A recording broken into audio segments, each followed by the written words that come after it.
Everyone, स्वागत है आप सभी को आपके YouTube channel Mahatma ji educator में। तो आज मैं इस वीडियो में आप सभी को शब्द विचार पढ़ाऊंगी, तो फटाफट से सभी कोई आ जाओ। तो चलिए सबसे पहले हम शब्द विचार पे चलते हैं, ठीक है। शब्द विचार पे हम लोग सबसे पहले चलते हैं। तो शब्द विचार में हम लोग सबसे पहले शब्द के बारे में जानेंगे कि ये शब्द क्या होता है, यानी शब्द का इंग्लिश वर्ड, यानी ये शब्द होता क्या है। तो जैसा कि हम लोग जानते हैं, दो या दो से अधिक वर्णों के मेल से बने सार्थक ध्वनि या समूह को शब्द कहते हैं। जैसे कि यहाँ देखिए कलम, ये हमारा शब्द है। तो ये कैसे बना है, तो वर्णों से बना है। यहाँ पे है ना, दो या दो से अधिक वर्ण हो, तो देखिए दो होना चाहिए या फिर दो से अधिक वर्ण से बनता है, तो बनता है, उसी को हम शब्द कहते हैं। जैसे देखिए क में हलंत, ये वर्ण है, प्लस अ प्लस ल में हलंत प्लस अ प्लस म में हलंत प्लस अ, यानी ये सब वर्ण है, ठीक है। और ये वर्णों के मेल से ही क्या बना है, हमारा शब्द बना है, ठीक है। तो क्या हो गया डेफिनेशन, दो या दो से अधिक वर्णों के मेल से बने सार्थक ध्वनि या फिर समूह को शब्द कहते हैं, यानी वर्णों के मेल, ठीक है। अब यहाँ देखिए, दो या अधिक वर्णों के सार्थक मेल को क्या कहते हैं, हम लोग शब्द कहते हैं। वर्णों के मेल को हम लोग शब्द कहते हैं, लेकिन और ये शब्द पद भी कहलाता है, ठीक है। ये शब्द जो होता है, जैसे ये शब्द हुआ, ये पद भी कहलाता है, लेकिन टर्म एंड कंडीशन है, कब कहलाता है पद। तो जब शब्द का इस्तेमाल, जब शब्द यानी ये कलम जो है ये शब्द है, जब शब्द का इस्तेमाल हम वाक्य में करते हैं तो हम इसको शब्द नहीं बोलते हैं, क्या बोलते हैं, पद बोलते हैं, ठीक है। जैसे कि यहाँ देखिए राम, आम, रवि, ये सब क्या है, ये सब हमारे शब्द है, यानी कि वर्ड है। लेकिन यही शब्द पद कब कहलाएगा, जब इसका इस्तेमाल हम वाक्य में करते हैं। जैसे देखिए राम आम खाता है, ये क्या हो गया, हमारा एक सेंटेंस हो गया, यानी कि एक वाक्य होगा। तो यहाँ पे अब जो ये राम है, ये राम क्या हो जाएगा, राम तो पहले हमारा, अगर राम अगर अकेले लिखा रहता तो ये हमारा शब्द रहता, लेकिन ये हमारा सेंटेंस हो गया। राम आम खाता है, तो ये हमारा क्या हो गया, पद हो गया, ठीक है, पद। तो राम आम रवि ये सब शब्द है, लेकिन यही शब्द पद कब कहलाएगा, तो जब इसका इस्तेमाल हम वाक्य में करेंगे, ठीक है। तो राम आम खाता है पद हो जाएगा, क्योंकि ये वाक्य में यूज हुआ है।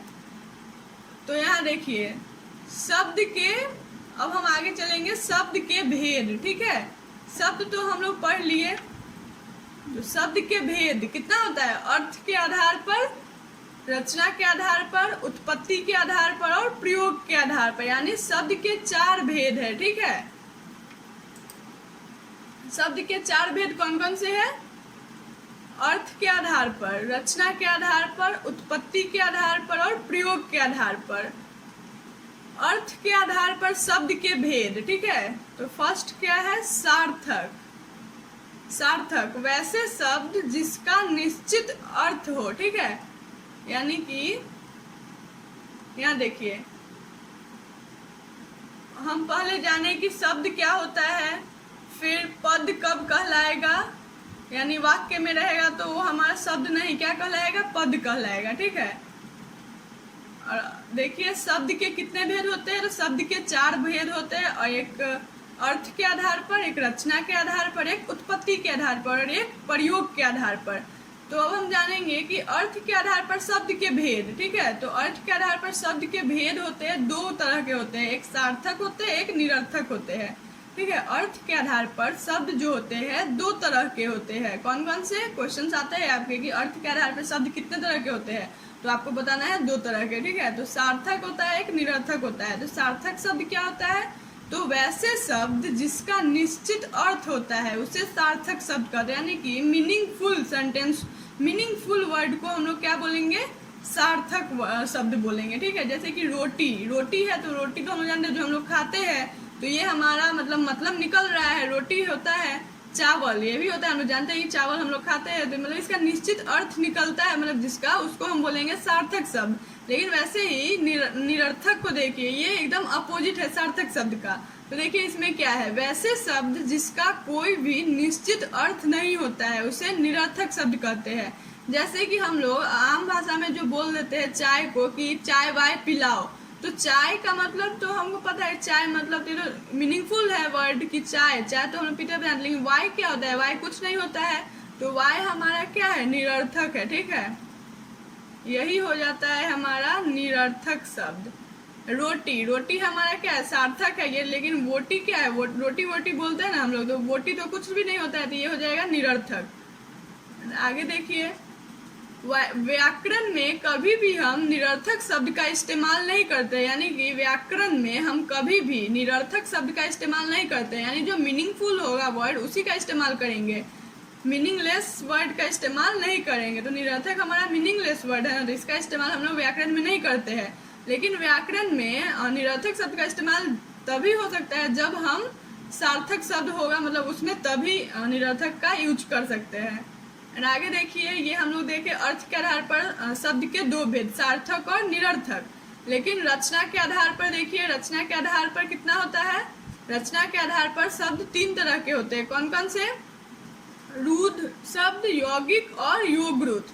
तो पहले रूढ़ शब्द क्या होता है, तो जिसके खंड करने पर कोई अर्थ न निकले उसको हम क्या बोलेंगे, रूढ़ शब्द। ठीक है, तो जिसके खंड करने पर कोई अर्थ न निकले, जैसे कि ये फल है, ये फल हमारा शब्द है एक, तो अगर हम इसको खंड करें या फिर तोड़े तो क्या हो जाएगा, फल, फ जोड़ ल, तो फ का मतलब कुछ निकलता है, नहीं ना निकलता है, ल का भी मतलब कुछ नहीं निकलता है।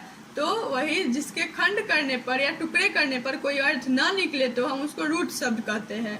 वैसे ही यौगिक का देखिए, शब्दों के मेल से बना वैसा शब्द, शब्दों के मेल से बना वैसा शब्द जिसके टुकड़े या खंड करने पर उसका अर्थ निकलता है, यानी सीधा सा जानिए, रूढ़ शब्द में क्या होता है, जिसके खंड या टुकड़े करने पर कोई अर्थ न निकले। जैसे फल है तो फ जोड़ ल, तो कोई अर्थ नहीं निकला, फ का भी मतलब कुछ नहीं और ल का मतलब भी कुछ नहीं।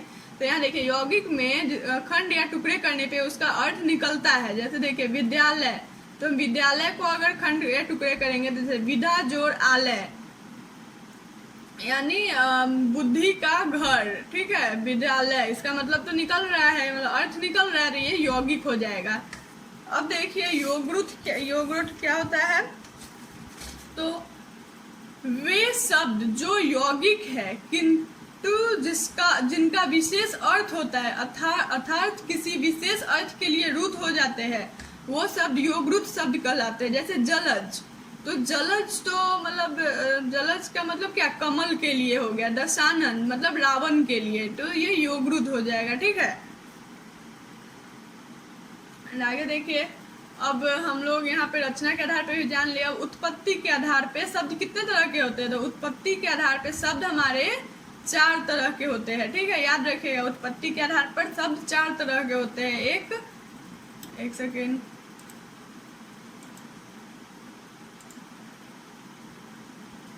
तो देखिए उत्पत्ति के आधार पर शब्द कितने होते हैं, 4 तरह के। कौन कौन सा? तत्सम, तद्भव, देशज और विदेशज।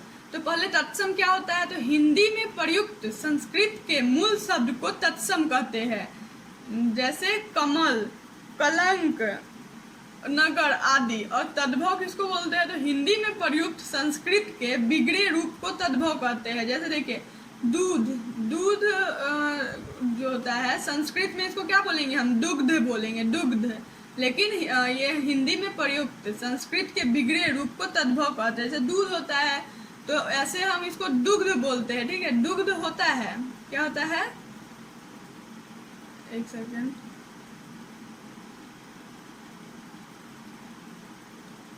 क्या होता है दूध का, दुग्ध, दुग्ध, दुग्ध जो होता है ये सही होता है, लेकिन हम लोग इसको बिगाड़ दिए हैं, दुग्ध को ना बोल के दूध बोलते हैं आम भाषा में। तो यही संस्कृत को हम बिगाड़ दिए हैं, तो वही होता है तद्भव। जैसे चांद है, चांद को हम लोग सही भाषा में, संस्कृत के भाषा में चंद्रमा बोलते हैं। ठीक है, तो वैसे ही हिंदी में प्रयुक्त संस्कृत के बिगड़े रूप को तद्भव कहते हैं। जैसे दूध, दुग्ध होता है लेकिन हम लोग दूध बोलते हैं, चांद होता है, चंद्रमा होता है लेकिन हम लोग चांद बोलते हैं। वैसे ही देखिए यहाँ देशज क्या होता है, तो अपने ही देश की बोलचाल से आए शब्द को देशज कहते हैं। जैसे कि एग्जांपल देख लीजिए आप लोग, एंड विदेशज किसको बोलते हैं, तो विदेशी भाषा से आए शब्द को विदेशज शब्द कहते हैं। जैसे कि चॉकलेट, चॉकलेट जो है ये हमारा अंग्रेजी वर्ड है। ठीक है, चॉकलेट हमारा अंग्रेजी वर्ड है, यानी ये हमारे देश का नहीं है, चॉकलेट हमारा अंग्रेजी वर्ड है। और अजनबी, अजनबी मीन्स क्या होता है, मतलब कि ये अरबी शब्द है। ठीक है, और फरमाइश, फरमाइश क्या होता है, ये फारसी शब्द है, ठीक है। तो ये एक विदेशी भाषा से आए शब्द को विदेशज शब्द कहते हैं। अब देखिए रूपांतर के आधार पर शब्द कितने तरह के होते हैं। तो एक अविकारी शब्द और एक अविकारी शब्द। विकारी शब्द क्या होता है, तो जिन शब्दों में लिंग, वचन, कारक और काल्य के अनुसार परिवर्तन हो जाता है उन्हें विकारी शब्द कहते हैं, ठीक है। तो विकारी शब्द क्या होता है, तो जिन शब्दों में लिंग, वचन, कारक और काल के अनुसार परिवर्तन हो जाता है उन्हें विकारी शब्द कहते हैं। तो विकारी शब्द कितने तरह के होते हैं, तो विकारी शब्द हमारा 4 तरह का होता है। विकारी शब्द हमारा 4 प्रकार के होते हैं, संज्ञा, सर्वनाम, विशेषण और क्रिया। सब याद रखिएगा आप लोग, ऑब्जेक्टिव क्वेश्चन यहीं से आते हैं। अब पूछेगा अविकारी शब्द क्या होता है, तो जिन शब्दों के रूप में कभी परिवर्तन नहीं होता उन्हें अविकारी शब्द कहते हैं। अविकारी शब्द कितने तरह होते हैं, 4 प्रकार के होते हैं। कौन कौन से, क्रिया विशेषण, संबंध बोधक, समुच्चय बोधक या और विस्मय आदि बोधक। तो ये सब आप लोग अच्छे से पढ़ लीजिएगा ताकि आपको फिर से अच्छे से समझ में आ जाए। तो यहाँ हमारा सब विचार खत्म हुआ। तो यहाँ पर हमने शब्द विचार पढ़ा, इसके आगे हम लोग इसका ऑब्जेक्टिव करेंगे अगले क्लास में। तो आप लोगों को कैसा लगा आज का क्लास कमेंट करके बताइएगा। एंड ये जो नोट्स है ये आपको टेलीग्राम पे मिल जाएगा, जिसका लिंक डिस्क्रिप्शन बॉक्स में दिया गया है, या फिर आप टेलीग्राम में जाके महात्मा जी एडुकेटर सर्च करके ज्वाइन कर सकते हो। एंड तब तक के लिए बाय बाय।